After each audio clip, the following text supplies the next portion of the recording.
The New York Times published an explosive article about President Obama's, quote, kill list, a, quote, top secret nominations process that designates terrorists for kill or capture, of which the capture part has become largely theoretical, end quote.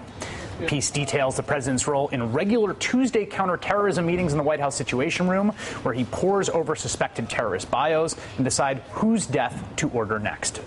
And there's this. Quote, Mr. Obama embraced a disputed method for counting civilian casualties that did little to box him in. It, in effect, counts all military-age males in a strike zone as combatants, according to several administration officials, unless there is explicit intelligence posthumously proving them innocent. It would be and is a severe violation of human rights law as well as the laws of war for the administration to kill people that it might otherwise be able to detain.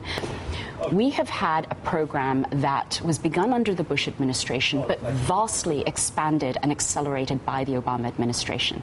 And this is a program in which the executive branch, the president, claims the authority to unilaterally declare people enemies of the state, including U.S. citizens, and order their killing based on secret legal criteria, secret process, and secret evidence. There is no national security policy that poses a graver threat to human rights law and civil liberties than this policy today. President Obama authorized his first known drone strike 3 days after taking office, as he was announcing this radical shift from the Bush-era doctrine of preventive and preemptive war.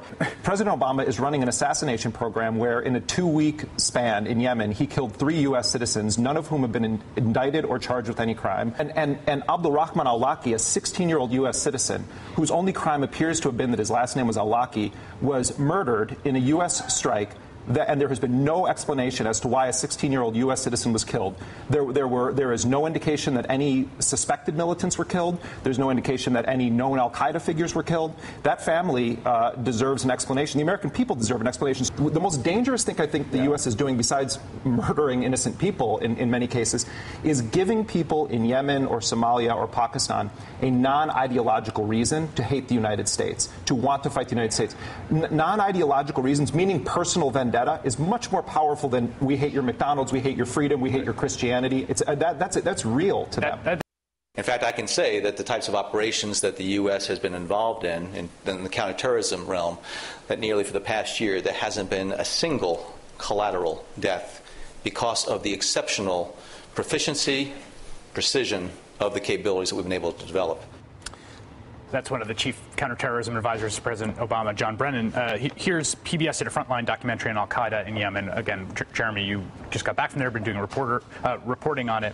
And here's a reporter pointing to where the American citizen son of Anwar al-Awlaki, a 16-year-old boy who was from Denver, was killed. Take a look.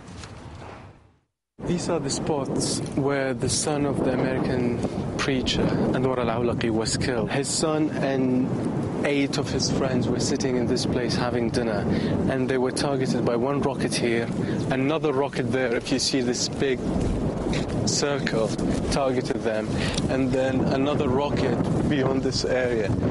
They say it's an American targeted killing for an American citizen, of course. Jeremy, you used the word murder before when you talked about the people who have been killed by these strikes who are not combatants, we can establish. And obviously that's a loaded word because it carries certain moral and legal ramifications. Why do you use that word? If someone goes into a shopping mall in pursuit of one of their enemies and opens fire on a crowd of people and guns down a bunch of innocent people in a shopping mall, they've murdered those people. When the Obama administration sets a policy where patterns of life are enough of a green light to drop missiles on people or to use, to send in AC-130s to spray them down.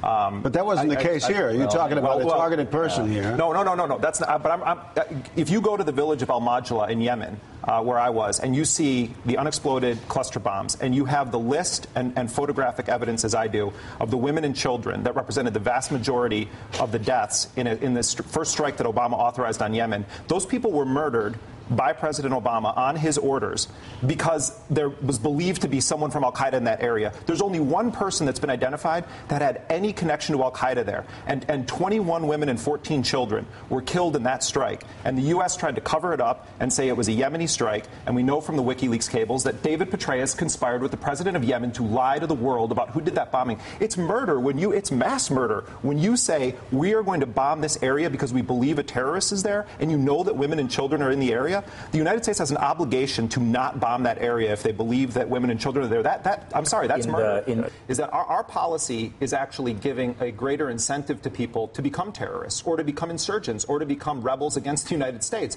I think that we are we're laying the groundwork for blowback.